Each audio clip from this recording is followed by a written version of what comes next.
Hey there, fellow learner.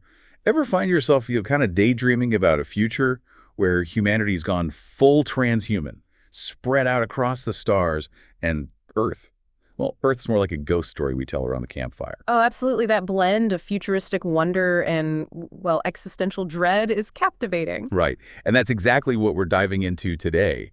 Eclipse It's phase. one of those settings, it grabs you, really sucks you in with the world building, takes those classic sci-fi tropes we love, like post-apocalypse, transhumanism, AI going rogue, but weaves them together in a way that's uniquely unsettling. Couldn't have said it better myself. Yeah. And we're going deep on this one, folks. We're talking about a full-on exploration of the fourth printing of the Eclipse phase rulebook. Our mission, should we choose to accept it, is to break down the core elements of this world.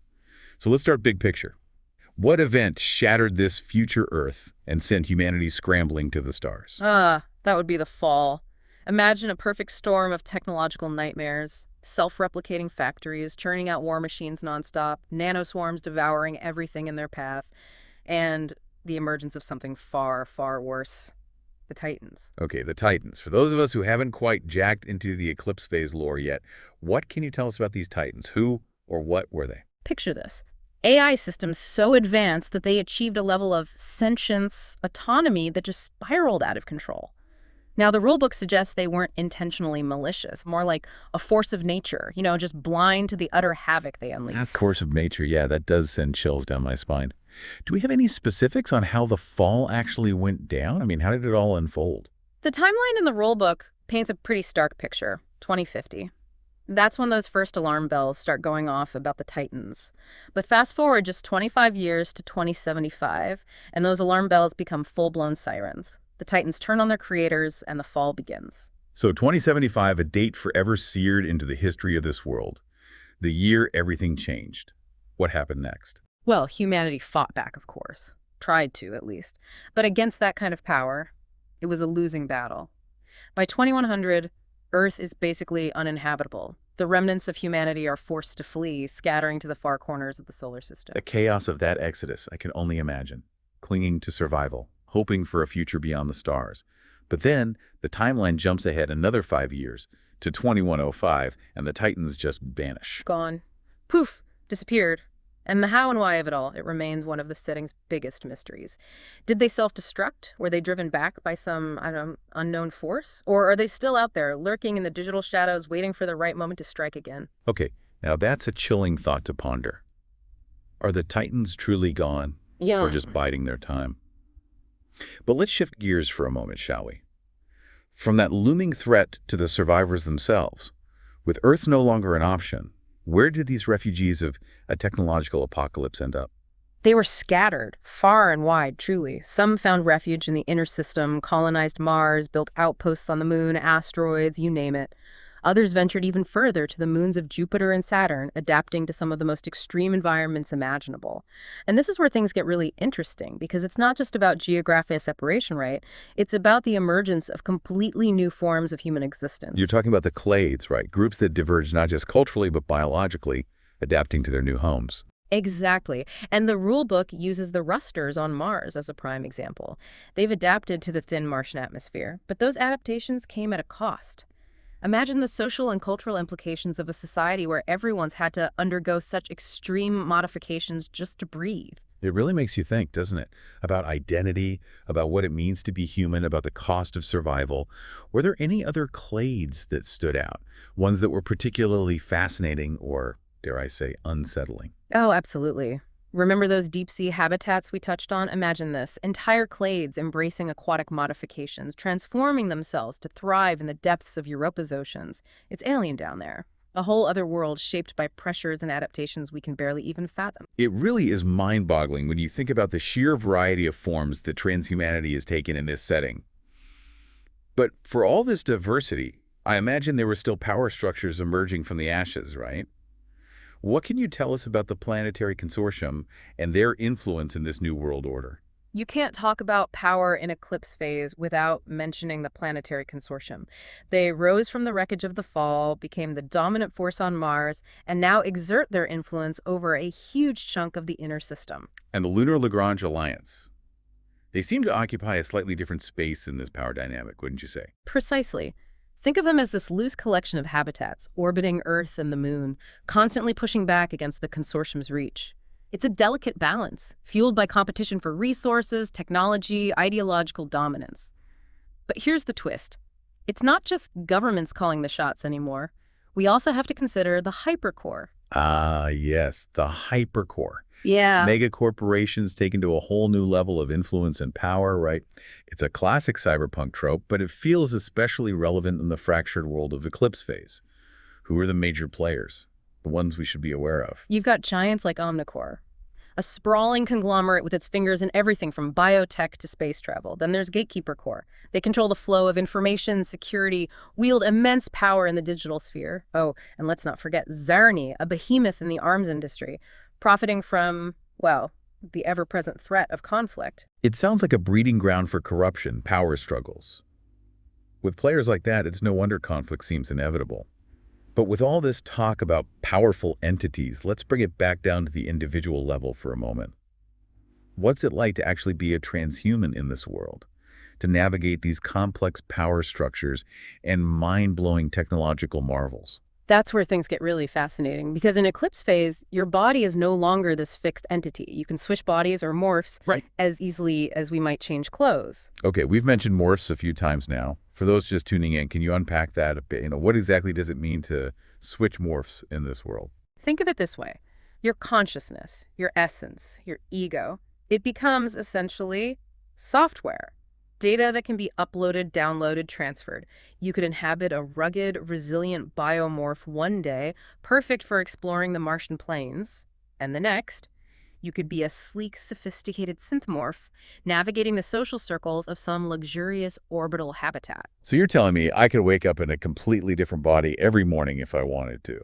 The technology's there, though the rulebook suggests most transhumans have a preferred morph, or maybe a small handful they cycle through, depending on, well, their needs, their desires. It sounds both liberating and a bit unsettling, like waking up in a hotel room and not recognizing your own reflection for a moment.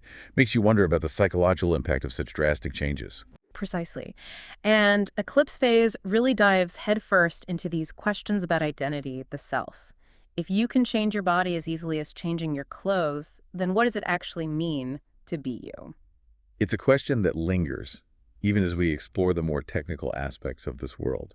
Speaking of which, how does one go about acquiring these different morphs? Is it like a shopping spree?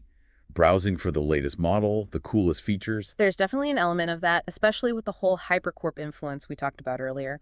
The rulebook details a whole system for acquiring and managing morphs, each with its own cost, capabilities, even aesthetic considerations. So it's not just about functionality then, it's about fashion as well. Choosing a morph that reflects your personality or aspirations. Absolutely. Imagine wanting a morph that just exudes strength, resilience, something perfect for venturing into dangerous territory.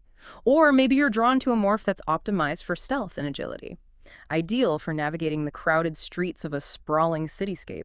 The possibilities are pretty much endless. It's a fascinating concept, this idea of a wardrobe of bodies, each one tailored to a specific purpose or situation.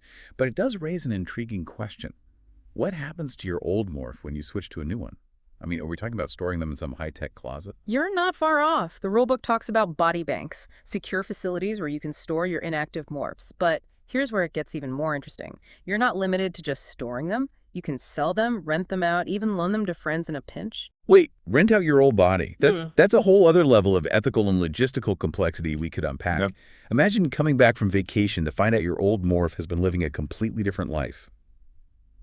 It's both fascinating and a bit unsettling, isn't it? It really speaks to what makes Eclipse Phase so compelling. It takes these familiar sci-fi tropes and just pushes them to their logical and often unsettling conclusions. But we haven't even touched on one of the most radical aspects of this world, death. Or rather, the increasingly fluid nature of death in a transhuman society. Ah, yes. Mortality. A concept that's forever altered in a world of re-sleeving and digital consciousness. So let's talk about death, or rather the lack thereof, in Eclipse Phase. What happens when a transhuman's physical form is damaged beyond repair? Here's where it gets really interesting because in eclipse phase, death isn't necessarily the end. Remember how we talked about your consciousness basically being software? Well, transhumans have something called a cortical stack, a backup of their personality, their memories, everything that makes them them. Okay, hold on. A cortical stack. You're talking about a physical backup of someone's consciousness. Precisely, and it's usually implanted for safety and security.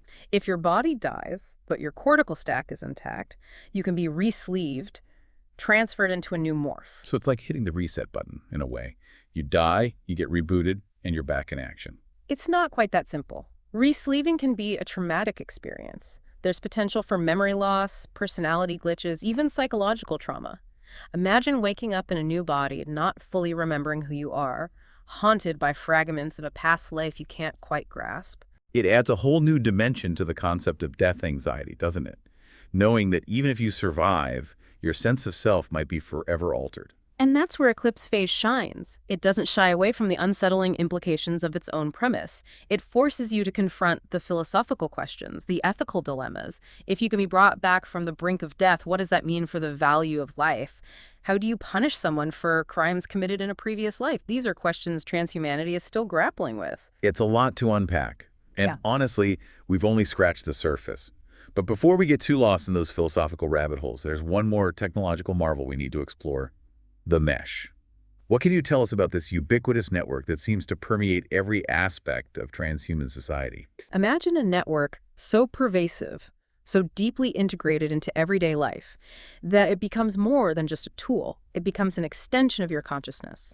That's the mesh. We touched on it earlier, but for those of us just tuning in, could you elaborate on what exactly the mesh is and how it functions in this world? Think of it as the internet amplified 1,000-fold. It's how transhumans communicate, access information, share experiences. They can even immerse themselves in virtual realities that surpass anything we can imagine today. So it's more than just a communication tool then. It's a whole other layer of reality, seamlessly interwoven with the physical world. Precisely. It's a digital landscape as vast and varied as the physical solar system itself. And just like the physical world, it's teeming with opportunities and dangers, often in equal measure. Okay, now my inner cyberpunk is getting really excited. Let's talk about those opportunities first. What are some of the ways that transhumans utilize the mesh in their daily lives? Well, let's start with augmented reality. Imagine a world where your senses are constantly augmented by this flood of information, all tailored to your interests and needs. You'd never get lost, never miss an important update, always have access to the information you need right there at your fingertips. It sounds amazing in theory, but I can also see how it could be overwhelming, even addictive. What about those dangers you mentioned? I imagine a network this powerful attracts more than its fair share of malicious actors. You're absolutely right. Hacking is a constant threat in the world of eclipse phase, as is malware, data theft, even something the rulebook chillingly refers to as scorching. Imagine having your mind, your very essence, attacked by malicious code, leaving you a digital ghost in your own body.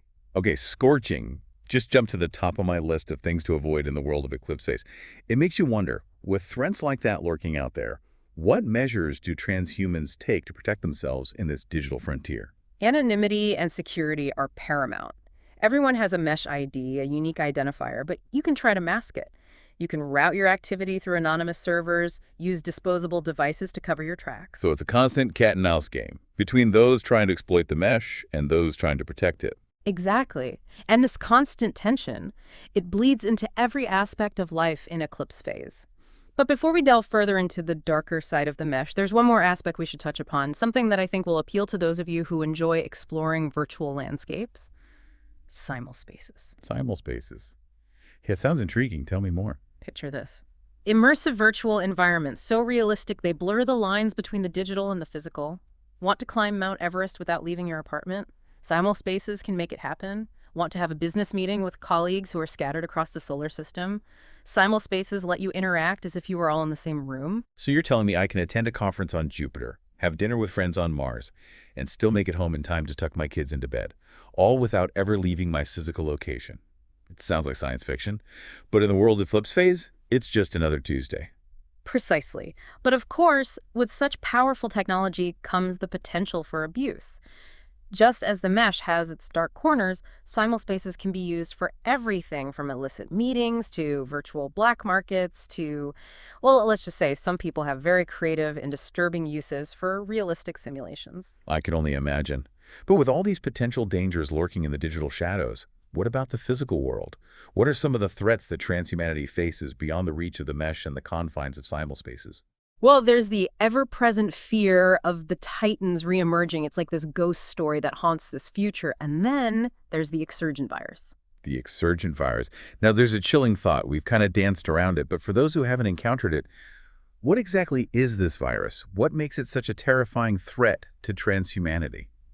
Well, the Exurgent virus, it really highlights how fragile this transhuman existence is in Eclipse Phase. It's believed to be extraterrestrial, the self-morphing omnivirus that doesn't just target the body, but the very essence of what it means to be transhuman. Okay, so we're talking about a virus that can rewrite neural code, hijack physical forms, basically turn you into something you no longer recognize, like something straight out of a body horror film. It really is. The rulebook details these horrifying stages of infection, both physical and psychological, culminating in this really unsettling thing, psi epsilon. Psi epsilon. We've mentioned it before, but it's worth revisiting, especially in this context. For those just joining us, what exactly is psi epsilon and how does it tie into the Exurgent virus? Imagine a whole spectrum of psychic abilities, things we used to think of as pure science fiction. Telekinesis, telepathy, even reality warping. That's I epsilon. And it's a terrifying aspect of the Exurgent virus because in its final stages, the infected, they don't just lose their sense of self, they become conduits for something other, something capable of wielding these powers in unpredictable and often devastating ways. So we're not just talking about a physical threat, but a psychic one as well. It's like, I don't know, something out of a Lovecraftian nightmare. Is there any hope for containment? What's being done to combat the Exurgent virus? That's where Firewall comes in. They're this secretive organization dedicated to protecting transhumanity from threats like the Exurgent virus. Think of them like a combination of the CDC, the NSA, and maybe a little bit of the X-Files thrown in for good measure. Sounds like they've got their work cut out for them, especially with a threat as insidious as the Exurgent virus. But let's zoom out for a moment. With all these factions, these technologies, these threats, what would you say are the overarching themes that make Eclipse Phase such a compelling setting?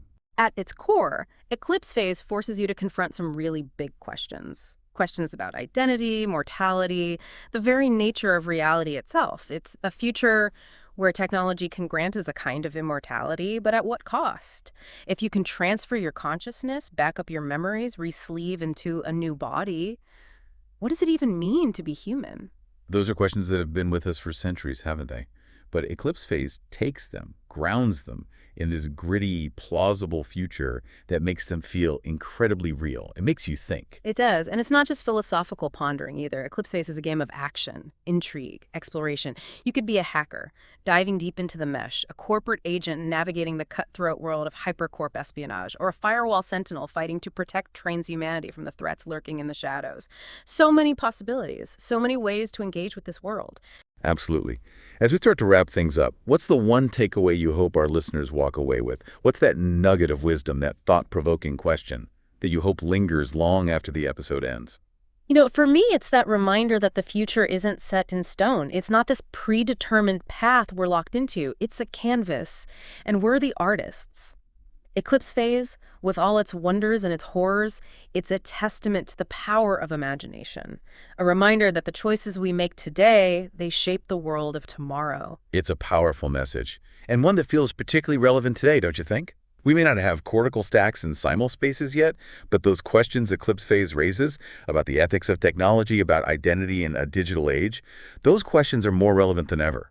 Exactly. And that's the beauty of Eclipse Phase. It's a game, yes, but it's also this mirror reflecting back our own hopes, our fears, our anxieties about the future. It challenges us to think critically, to grapple with complex issues, to imagine what it might mean, for better or worse, to be human in a world forever changed by technology. Couldn't put it better myself.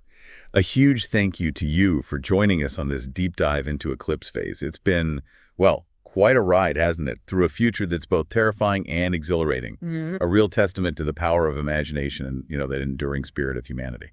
It was my pleasure, truly. Thank you for having me. And to our listeners, thank you for coming along on this journey with us. We hope this deep dive has sparked your curiosity, ignited your imaginations, and maybe even left you with a few questions to ponder as you navigate your own reality. Until next time, keep exploring, keep questioning, and keep diving deep.